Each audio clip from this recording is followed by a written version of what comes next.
আসসালামু আলাইকুম। বাংলাদেশ আওয়ামী লীগের পতনের পর থেকে আওয়ামী লীগের যারা শীর্ষস্থানীয় পর্যায়ের নেতৃবৃন্দ ছিলেন, বিগত আওয়ামী লীগের শাসনামলে রাজনৈতিকভাবে সামনের সারিতে থেকে বিভিন্নভাবে নেতৃত্ব দিয়েছিলেন। এবং আওয়ামী লীগের বিভিন্ন স্তরের নেতাকর্মী ছাড়াও আওয়ামী লীগের যারা দায়িত্বশীল এমপি মন্ত্রী ছিলেন, তারা বেশিরভাগই কিন্তু দেশের বাইরে চলে গিয়েছেন।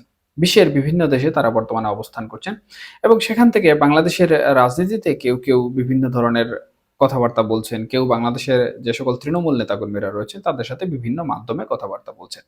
তবে এর মাধ্যমে বাংলাদেশ আওয়ামী লীগের যে কোনো ধরনের লাভ হচ্ছে তা কিন্তু আমরা দেখতে পাচ্ছি না। বা কোনো লাভের যে একটি দৃশ্যপট লক্ষ্য করা যায় রাজনীতির অঙ্গনে সেটি কিন্তু কোনোভাবেই লক্ষ্য করা যাচ্ছে না। এর প্রভাবে কিন্তু বাংলাদেশ আওয়ামী লীগের যে সকল নেতাকর্মী রয়েছেন দেশের অভ্যন্তরীণ এবং তৃণমূল পর্যায়ে তারা সেই সকল নেতাকর্মীদের উপর বেজায় ক্ষিপ্ত। এবং সেই সকল নেতাকর্মী তাদের যে একটি মনোবাসনা, সেই মনোবাসনাটি হচ্ছে বাংলাদেশ আওয়ামী লীগের যে সকল নেতাকর্মীরা, এমপি মন্ত্রীরা বিদেশে চলে গিয়েছেন তারা যেন দেশে ফিরে আসেন এবং দেশে ফিরে এসে নেতৃত্ব প্রদান করেন। এই যে একটি বিষয়, এই বিষয়টি কিন্তু শুধু যে আওয়ামী লীগের নেতাকর্মীরা নিয়ে ভাবছেন তা কিন্তু নয়। বরঞ্চ আমরা দেখছি বাংলাদেশের যে সকল গণমাধ্যম সমূহ রয়েছে সেই সকল গণমাধ্যমের বেশ কিছু খবরের মধ্যেও কিন্তু এই বিষয়টি উল্লেখিত হয়েছে। এবং তারা যে শিরোনামগুলো দিয়েছে সেই শিরোনামে স্পষ্টভাবে উল্লেখ করেছে যে বাংলাদেশ আওয়ামী লীগের যারা চেইন অফ কমান্ড রয়েছেন, হাই কমান্ড। এখন হাই কমান্ড বলতে প্রকৃতপক্ষে বাংলাদেশ আওয়ামী লীগের শেখ হাসিনাকেই কিন্তু এখানে বোঝানো হচ্ছে। যেহেতু শেখ হাসিনা পরবর্তীতে কোনো নেতৃত্ব বাংলাদেশ আওয়ামী লীগে এখন পর্যন্ত আসেনি, বা আমরা যেভাবে মুখপাত্র বিষয়ে বিভিন্ন ধরনের কথাবার্তা শুনেছি, বিভিন্ন আজগুবি কথাবার্তাও শুনেছি এই বিষয়ে, সে ধরনের কোনো কিছু কিন্তু ঘটেনি। সুতরাং শেখ হাসিনার থেকে এই ধরনের নির্দেশ এসেছে বলে কিন্তু সেই সকল গণমাধ্যম জানিয়েছে। এবং তাদের যে বার্তা, সেই বার্তায় বলেছে যে যারা বিদেশে পালিয়ে গিয়েছেন বা বিদেশে চলে গিয়েছেন সেই প্রত্যেক নেতাকর্মী, এমপি মন্ত্রীদের দেশে ফেরার নির্দেশ দিয়েছেন হাইকমান্ড বা শেখ হাসিনা। এখন এই বিষয়টি আসলে প্রকৃতপক্ষে তথ্য উপাত্তের ভিত্তিতে কতটুকু সত্য, এই বিষয় নিয়ে আলোচনা করব। এর পূর্বে আরেকটি বিষয় নিয়ে আলোচনা করা জরুরি। সেটি হচ্ছে আওয়ামী লীগ সরকারের পতনের পর থেকে যেমন বাংলাদেশ আওয়ামী লীগের রাজনীতির একটি পতন হয়েছে বা বাংলাদেশের রাজনীতির ছন্দপতন হয়েছে, ঠিক একইভাবে অন্যান্য রাজনৈতিক দলেরও কিন্তু ছন্দপতন হয়েছে। এদিকে বাংলাদেশ জাতীয়তাবাদী দল যে বিএনপি, সেই জাতীয়তাবাদী দল বিএনপির মধ্যেও কিন্তু এক ধরনের বিভ্রান্তি আমরা ইতিমধ্যে লক্ষ্য করছি। সম্প্রতি তারেক রহমানের যিনি স্ত্রী বা সহধর্মিণী, উনি কিন্তু বেগম খালেদা জিয়া যখন দেশে ফিরেছেন উনার সাথে দেশে ফিরেছেন।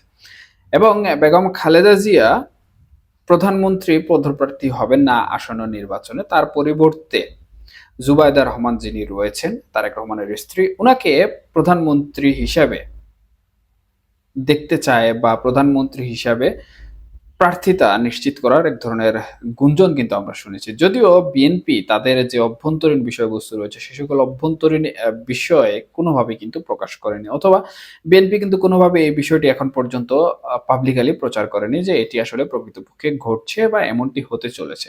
এটি মোটামুটি একটি গুঞ্জন। তবে এই গুঞ্জনকে ঘিরেই কিন্তু আমরা দেখতে পাচ্ছি বিএনপির মধ্যে এক ধরনের অভ্যন্তরীণ কুন্দল সৃষ্টি হয়ে গেছে।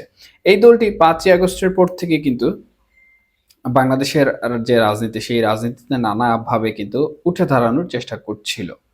যদিও বর্তমানে বাংলাদেশের সর্ববৃহৎ রাজনৈতিক শক্তি বিএনপি, তারপরও আমি বলবো যে তারা উঠে দাঁড়ানোর চেষ্টা করছিল, কারণ তাদের যে সকল নেতাকর্মীরা হঠাৎ করে এমন স্বাধীনতা পেয়ে গেছেন বা তাদের উপর যে নির্যাতন নিপীড়ন আওয়ামী লীগ সরকার কর্তৃক চালানো হয়েছিল সেগুলো থেকে এককভাবে মুক্ত হয়ে গেছেন, যে তারা আসলে বাংলাদেশের অভ্যন্তরীণ রাজনীতিতে কি করবেন না করবেন এই বিষয়ে চিন্তা না করে যার যা ইচ্ছা তা করছেন। এই নিয়ে আমরা বিভিন্ন ধরনের নিউজও দেখেছি, বিভিন্ন ধরনের সমালোচনা আলোচনাও শুনেছি।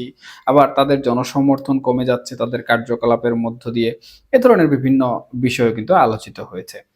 তবে এখন এই যে বাংলাদেশ আওয়ামী লীগের মধ্যে যেমন একটি অভ্যন্তরীণ দ্বন্দ্ব আমরা লক্ষ্য করেছি আওয়ামী লীগ শাসন আমলের সময়, যে কেউ প্রধানমন্ত্রী শেখ হাসিনার অনুসারী, কিংবা এই যে এক প্রকার গ্রুপিং যেটিকে বলা হয়, সেই গ্রুপিং এর একটি পর্যায়ে কিন্তু বাংলাদেশ জাতীয়তাবাদী দল বিএনপি যেটি রয়েছে সেই বিএনপির মধ্যে এখন লক্ষ্য করা যাচ্ছে।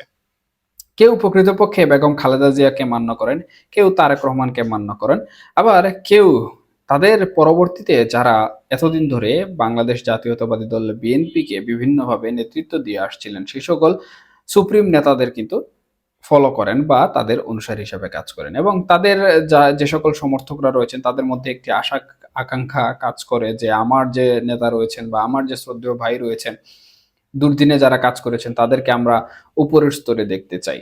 যদিও কেউ চাইবে না যে বেগম খালেদা জিয়া যিনি রয়েছেন অথবা তারেক রহমানের যে জায়গা রয়েছে সেই জায়গায় প্রকৃতপক্ষে মির্জা ফখরুল ইসলাম আলমগীরকে বসাতে, কিংবা রুহুল কবির রিজভী সাহেব যিনি রয়েছেন ওনাকে বসাতে।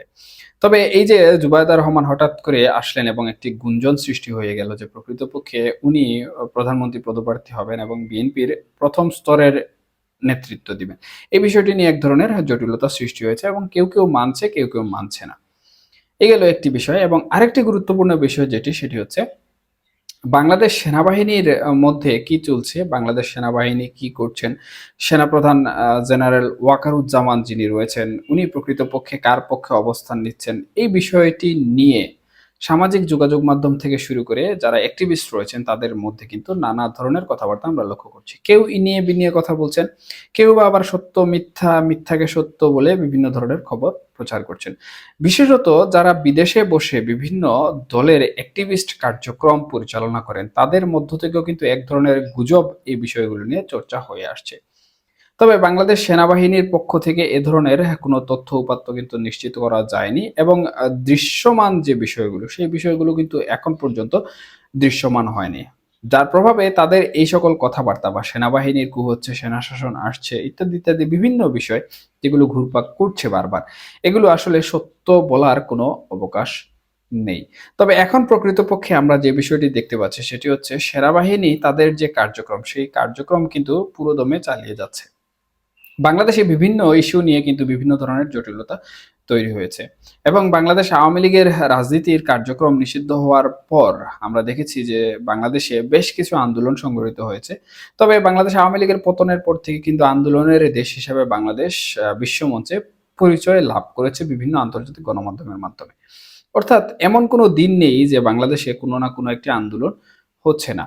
তবে এই আওয়ামী লীগ নিষিদ্ধ করার আন্দোলন যেটি হয়েছে এর পরবর্তীতে আমরা দেখেছি যে ডিএমপি কমিশনার বা ডিএমপি যেটি রয়েছে বাংলাদেশ পুলিশের, তারা কিন্তু ঢাকার বিভিন্ন জায়গায় সভা সমাবেশ, মিছিল, মিটিং এইসব নিষিদ্ধ আদেশ জারি করে প্রজ্ঞাপন দিয়েছে, এবং বিভিন্ন স্থানে কিছু ডেডিকেটেড স্থান তারা উল্লেখ করেছে এবং সেগুলোতে মিছিল, মিটিং, সভা সমাবেশ, রাজনৈতিক কর্মকাণ্ড ইত্যাদি বিভিন্ন বিষয়ে করা থেকে জনগণকে বিরত থাকতে বলেছে এবং সেখানে নিষিদ্ধ ঘোষণা করেছে। এখন নিষিদ্ধ ঘোষণা করার মানেই কিন্তু হচ্ছে এক প্রকার কারফিউ। সেখানে যদি কেউ এই আইন লঙ্ঘন করে তাহলে বাংলাদেশের প্রচলিত যে আইন রয়েছে সেই আইনের আওতায় কিন্তু শাস্তি পেতে হবে। ঠিক একই কাজ কিন্তু এখন বাংলাদেশ সেনাবাহিনী করেছে। বাংলাদেশ ঢাকা সেনা সদর যেটি রয়েছে সেই সেনা সদরের আশপাশ সহ বিভিন্ন জায়গা তারা উল্লেখ করে কিন্তু আন্তঃবাহিনীর যে বার্তা রয়েছে আইএসপিআর, সেই বার্তা থেকে কিন্তু কিছু স্থান সহ বিভিন্ন জায়গায় সভা সমাবেশ নিষিদ্ধ ঘোষণা করেছে, এবং এটি মূলত বা জনভোগান্তি হিসাবে উল্লেখ করলেও এর মূল যে কারণ রয়েছে সেই মূল কারণটি হচ্ছে বাংলাদেশ সেনাবাহিনী নিয়ে বিভিন্ন ধরনের কথাবার্তা চলছে। সুতরাং বাংলাদেশ সেনাবাহিনী চাচ্ছে না প্রকৃতপক্ষে সেনা সদর ঘিরে কোনো ধরনের চক্রান্ত হোক।